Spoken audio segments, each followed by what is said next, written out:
Hey guys, welcome back to the Bucket Think Tank, and yeah, so we're gonna get into it. We've got one book this week. It's Dark Crisis Dark Crisis, The Big Bang, part of the Dark Crisis on Infinite Earths tie-in, or as I call it, we're padding this book so it ends at just the right time, which is weird because it's just the right time. Will be also when Mark Waid announces his sort of weird reset. So whatever. Look, if Alfred comes back, I'll forgive all of it. Anyway, so this story is about Barry and a grudge match. That's really all it is. Like, call it what you want. Barry's like, the multiverse is a crime scene, and I have to find one of its greatest victims, me, and its greatest, the greatest suspect, the Anti-Monitor. Because back in the original Crisis on Infinite Earths, with the help of Pariah, the Anti-Monitor turned me into a cosmic battery, and I died. And I still kind of feel some way about that. And the Anti-Monitor is super powerful, super dangerous. We're in no mood to deal with more of that. Alright, so what we're going to do is, we're going to find out where he is in the multiverse, and then leave. Alright, so recon mission. And I'm taking you with me, Wallace. Why? You have nothing else to do, Wallace. That is why. What else do you have to do? Alright, no. You were on the Teen Titans, and that broke up. Alright, you were in the Flash book, and we barely tolerate you there. Alright, come on. So, they go through the different Earths, the different multiverses, because they don't know where the Anti-Monitor is, which is weird, because you think they'd have somewhere else they need to be, like some huge important battle going on that will determine the fate of everything. Again. But anyway, they go through, and Barry sort of marvels at the fact that across the multiverse, heroes are a constant. Superheroes, the Justice League, in one shape or another, are a constant. I'm like, okay, cool. He's in awe of it. I didn't realize Earth 22 had Bruce Wayne becoming Ra's al Ghul.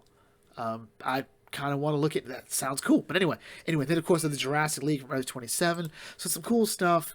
And yeah. So they come through, they see the Anti-Monitor, and Barry's like, all right, so that's good. All right, we see it. Let's just keep going. Wallace? Oh, crap, Wallace has been kidnapped. All right, the Anti-Monitor's about to kill him. Iris and Wally will not let me live this down. Alright, so I gotta fix this. Alright, so he goes through, gets the old infinite mass punch ready, and he goes with the punch, and he knocks the Anti-Monitor through a bunch of different Earths. Alright, remember, we found him at Earth 23, we knocked him to Earth 6, Earth 24, Earth 10, Earth 3, Earth 93, and Earth 40. Alright, he has no idea what's going on. And Barry's like, I gotta keep hitting him. Earth 66, Earth 789. We keep going, because if he gets up, we're dead. And it just keeps going. Earth 17 is where we finally knock him down, or where Barry gets knocked down. And the Anti-Monitor's like, well, do you feel good about yourself? You feel good about yourself?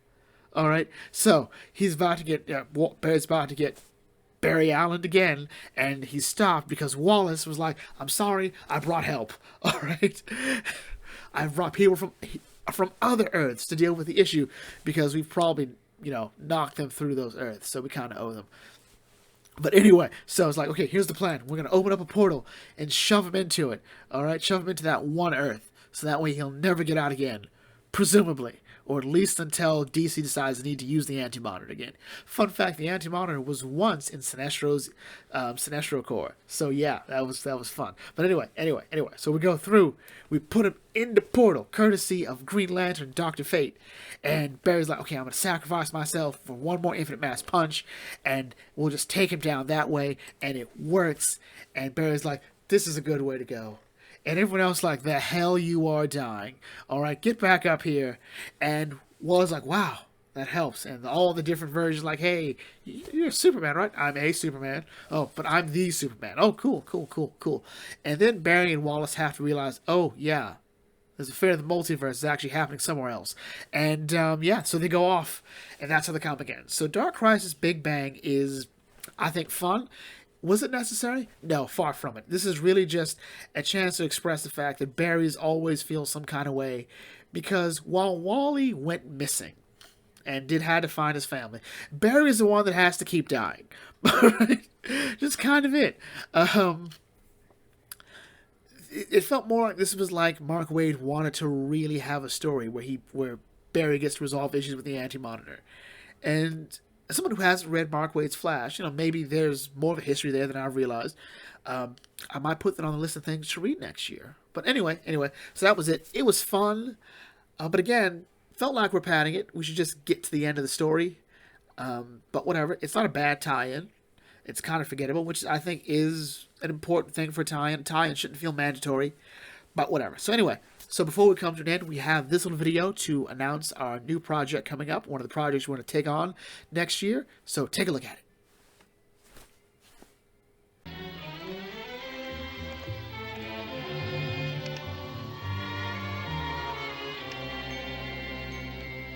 Every once in a while I sit down with myself asking, isn't there someone better suited to kill the Joker other than Batman? So a while back I did a video called Should Batman Kill? Answering the question, should Batman kill? Obviously. And it was really fun, but it also got me to think of something else. Why does Batman have to be the one to do it? Like, shouldn't anyone else do it? What I mean is, Batman has already made the moral stance that he will not kill, cannot kill, shouldn't kill. And depending on the iteration, he does honor that choice, or something happens down the line which forces him to go down that sort of slippery slope where he won't admit that he's killing, or, he hasn't quite come to terms with what he's done yet, or how far he's fallen. But either way, Joker is not just Batman's problem, alright? And really, the reason we want to see Batman kill the Joker, I think, is because, well, we've been conditioned to want that to happen.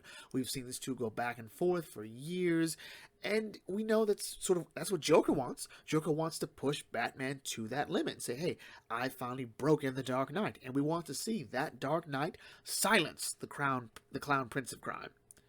That's fun and all, but why just Batman? I mean, again, that suits Joker's story. What about the bigger story we want to tell here? Especially with the idea that we use the argument that, if Batman doesn't kill the Joker, he's just as guilty as the Joker for all the people Joker kills. We have to take it to its next logical conclusion. Everyone else is. Wonder Woman, who has iterations that just flat says, hey, look, I kill my enemies. She doesn't kill the Joker. What, are we going to say that because, well, she's not Joker's enemy, she's not obligated to? Joker still has killed hundreds, if not thousands of people with his machinations. And Wonder Woman's like, well, that's Batman's problem. And in reality, that makes her worse than Batman by that logic, because I could fix the problem. I'm not going to, because someone else is supposed to deal with it. No, that's a terrible argument. All right, you're saying that the reason you don't want to do it is because someone who doesn't want to do it, who's plowed said that he couldn't do it, even couldn't handle doing it, won't do it. So you're like, well, guess I'll just judge him from afar and let a bunch of other people die. Really, makes no sense. So again, by the logic of Batman just as guilty, everyone else that has the power or the ability or the moral stance that says they should stop Joker is just as, if not more guilty than Batman. But who would feel like most appropriate for the story? Who has the most invested? Who has the greatest reason, maybe even the best significance, to killing the Joker? Could it be Damian Wayne, Jason Todd, Harley, one of the actual Batman rogues? Who has the best option? Who would fit the best story of the Clown Prince of Crime's last moment? Paint it however you want.